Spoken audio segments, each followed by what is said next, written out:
नमस्कार, आपका स्वागत है हमारे धार्मिक चैनल अकेला बाबू पर। आज हम आपके लिए एक नई कहानी लेकर आए हैं जो जगत के पालनहार भगवान श्री हरि की पत्नी मां लक्ष्मी ने उनसे एक औरत विधवा क्यों होती है इसके बारे में पूछा था। तो चलिए कहानी शुरू करते हैं। अगर आप भी आध्यात्मिक जानकारी पाना चाहते हैं तो इस चैनल को अभी सब्सक्राइब कर लें। तो एक बार माता लक्ष्मी भगवान विष्णु से मिलने के लिए जाती है और कहने लगती है, प्रभु, जब मैं आपसे मिलने के लिए आ रही थी तो मेरी नजर मृत्यु लोक पर पड़ी। वहां मैंने देखा कि 3 स्त्रियां जो आपस में सहेली थीं, उनमें से 2 स्त्रियों विधवा होकर के दुखी जीवन जी रही थीं, जबकि एक स्त्री सुहागन होकर के अपने पति के साथ सुखी जीवन जी रही थी। प्रभु, यह बात मेरी समझ में नहीं आई, इसलिए मेरे मन में 3 प्रश्न उठने लगे। अब मैं आपसे यह चाहती हूं कि आप मेरे तीनों प्रश्नों के उत्तर देकर कि मुझे संतुष्ट करने की कृपा करें।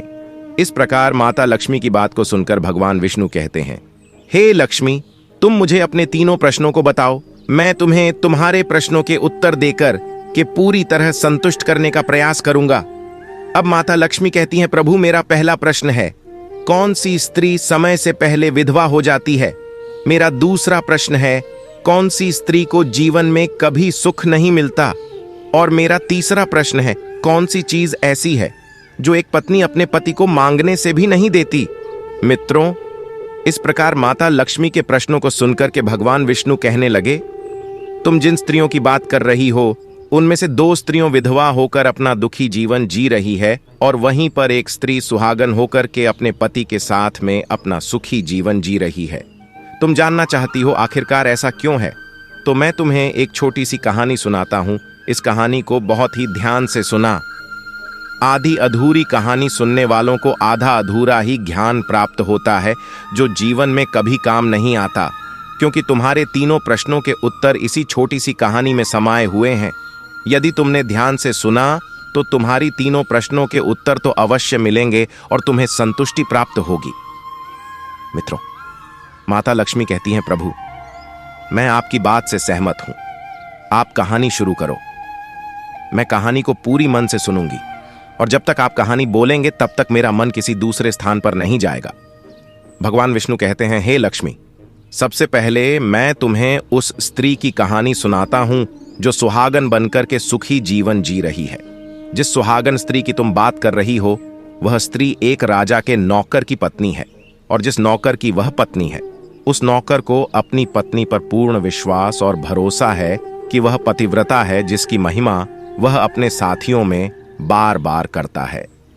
अब देखो, एक दिन की बात है, उस राजा के नौकर ने अपनी पत्नी की प्रशंसा इतनी की यह बात धीरे धीरे फैलते हुए राजा के दरबार तक पहुंच गई। फिर तो राजा ने अपने नौकर को बुलाया और उस नौकर से कहा कि तुम हर किसी से कहते हो कि तुम्हारी पत्नी पतिव्रता है। क्या वास्तव में आपकी पत्नी पतिव्रता है? क्या आपको पूर्ण विश्वास है? इस प्रकार राजा की बात सुनकर के नौकर कहने लगा, महाराज, मुझे पूरा विश्वास है और पूरे से भी आगे विश्वास है कि मेरी पत्नी पूरी तरह पतिव्रता है। अब इस समय पर राजा का महामंत्री कहने लगता है, यदि मैं तेरी पत्नी का पतिव्रत धर्म खंडित कर दूं तो तुझे क्या सजा मिलनी चाहिए? फिर तो नौकर ने कहा, यदि तुम मेरी पत्नी का पतिव्रत धर्म खंडित कर देते हो तो महाराज मुझे फांसी लगा देना। अब उधर वह राजा का नौकर भी मंत्री से कहता है, यदि महाराज यह मेरी पत्नी का पत्नी व्रत धर्म खंडित नहीं कर पाए तो इनको सजा क्या मिलनी चाहिए? तो राजा ने कहा कि मंत्री को भी फांसी की सजा दी जाएगी। फिर भगवान विष्णु कहते हैं, लक्ष्मी मंत्री ने स्वीकार कर लिया और नौकर से पूछा कि क्या वस्तु लाऊं जिसे तू माने कि मैं तेरी पत्नी का धर्म खंडित करने में सफल हुआ? तो नौकर ने कहा, मंत्री, यदि तुम मेरे घर से जाकर के मेरे विवाह के समय पर मुझे एक पटका मिला था और एक कतार मिली थी, वह मेरी पत्नी ने बहुत ही संभाल कर रखी है, जो सुहाग की निशानी मानी जाती है। यदि तू पटका और कतार लाकर मुझे दिखा दे तो मैं मान जाऊंगा कि मैं मेरी पत्नी का धर्म तूने पूरी तरह नष्ट कर दिया है। अब शर्त स्वीकार हो जाने के बाद में वह मंत्री शहर में जाता है और एक दुती से जाकर मिलता है। वह दुती हमेशा एक दूसरे से भिड़ने का काम करती थी और जो काम कोई नहीं कर पाता वह काम करने में वह सक्षम थी। फिर इस प्रकार उस मंत्री ने उस दुती को अपने स्वार्थ के लिए बुलाया और द्वितीय से कहा कि देखो, इस नाम का एक व्यक्ति है, एक व्यक्ति उससे मेरी शर्त लगी है। और फिर उसने उसे शर्त के बारे में उसको सारा कुछ बता दिया। फिर वह दुती से कहने लगा, तू कैसे भी करके उस स्त्री से मेरा संपर्क करवा दे, तुझे जितना धन चाहिए मैं उतना धन दूंगा। इस प्रकार मंत्री की बात सुन कर के दुती कहने लगी, भाई तू उस औरत के बारे में बात मत कर, वह औरत पूरी तरह से पतिव्रता है, तेरी ओर थूकेगी भी नहीं, तेरी शक्ल भी नहीं देखेगी, और उनके परिवार के व्यक्ति खूंखार है, तेरी खाल उतार लेंगे। तो मंत्री कहने लगा, ठीक है, यदि तू मेरा उससे संपर्क नहीं करवा सकती है तो एक काम कर दे, उसके घर जाकर के पटका और कतार चुरा ला दे, और उसकी पत्नी के गुप्तांग के पास में यदि कोई चिन्ह हो तो वह चिन्ह भी मुझे देख करके बता दे, फिर मैं तुझे मुंह मांगा इनाम दूंगा। यह बात दुती की समझ में आ गई और उसने कहा, ठीक है, मैं तुम्हारा काम अवश्य करूंगी। नौकर शहर में रहता था। दुती नौकर के घर जाती है, उसकी पत्नी से जाकर बोलता है, बेटी मैं तेरी पति की बुआ हूं, मैं कई वर्षों के बाद आई। फिर उस स्त्री ने कहा, मैंने आपको पहले कभी देखा नहीं, इसलिए पहचान नहीं पाई। और इस प्रकार उस दुती को उस नौकर की पतिव्रता स्त्री ने बहुत बड़ा सम्मान दिया, मगर उसे क्या मालूम था कि यह उसके साथ में छल करने आई है। अब भगवान विष्णु कहते हैं, लक्ष्मी, इस प्रकार वह दुती उस पतिव्रता स्त्री के साथ में 2 दिन तक रुकी। जिस समय वह स्त्री स्नान करने लगी तो दुती उठकर के उस पतिव्रता के कमर रगड़ने लगी। उस पतिव्रता स्त्री ने बहुत मना किया, फिर भी वह दुती नहीं मानी और कहने लगी, तुम मुझे तो बेटी से भी प्यारी लगती हो, तो मना मत करो। काफी दिनों के बाद में मेरी तुम्हारी मुलाकात पहली बार हुई है। अब ऐसा कह करके वह दुती मुख पर हाथ फिराने लगी। फिर आंखों को धोने के बहाने से उस दुती ने उसे पतिव्रता स्त्री की आंखों पर पानी मार दिया और उसे स्त्री की आंखें बंद हो गईं। इस प्रकार गुप्तांग के पास में जांग पर तिल था जो दुती ने देख लिया, बस उसका काम बन गया। उधर स्नान करने के बाद में जब वह पतिव्रता स्त्री रसोई में खाना बनाने गई तो दुती को मौका मिल गया और उसने पटका और कतार उस नौकर के घर से चुरा ली और वहां से एकदम से भाग गई और जाकर के दुती ने वह पटका और कतार मंत्री को दे दिए और उस पतिव्रता स्त्री के जांघ पर तिल की निशानी भी बता दी। मंत्री सीधा राजा के दरबार में पहुंचा और राजा से जाकर कहा, महाराज, मैं नौकर की पत्नी के साथ में 2 दिन बिताए और यह पटका तथा कतार उसी के हाथों से लेकर आया हूं। फिर तो राजा ने दरबार लगाया और नौकर को बुलाया तथा महामंत्री से सभा में पटका और कतार नौकर को दिखाने के लिए कहा। फिर राजा की आज्ञा पाकर के मंत्री ने उस नौकर को पटका और कतार दिखाई और उसकी पत्नी की जांघ पर तिल भी बताया तो नौकर मान गया कि वास्तव में आज मेरी पत्नी ने अपना पतिव्रत धर्म पूरी तरह से भंग करवा लिया। भगवान विष्णु कहते हैं, लक्ष्मी, फिर तो राजा ने फांसी का दिन 15 दिन के बाद में रख दिया और कहा कि नौकर को 15 दिन के बाद में फांसी पर चढ़ाया जाएगा। और इस प्रकार से नौकर से उसकी अंतिम इच्छा पूछी तो नौकर ने कहा कि मैं अपनी पत्नी से अंतिम बार मिलना चाहता हूं। इस प्रकार राजा ने उस नौकर को आज्ञा दी कि ठीक है, तुम अपनी पत्नी से मिल सकते हो। फिर नौकर अपने घर गया और अपनी पत्नी से कहा कि आप मेरे साथ में बहुत बड़ा विश्वासघात किया। मैंने आपके विश्वास पर मंत्री से ऐसी शर्त लगाई थी कि राजा के दरबार में राजा के सामने मैंने कहा था कि मेरी पत्नी का पतिव्रत धर्म कोई नष्ट कर दे तो मुझे फांसी लगा देना। अब मुझे 15 दिन के बाद में फांसी लगा दी जाएगी। मेरे साथ विश्वासघात करके तुमने ठीक नहीं किया। उसे पतिव्रता स्त्री ने अपने पति को सारी बात बताई, मगर उस विश्वास नहीं हुआ और फिर नौकर राजा के दरबार में पहुंचा तो राजा फिर उसे कैद में डलवा दिया गया।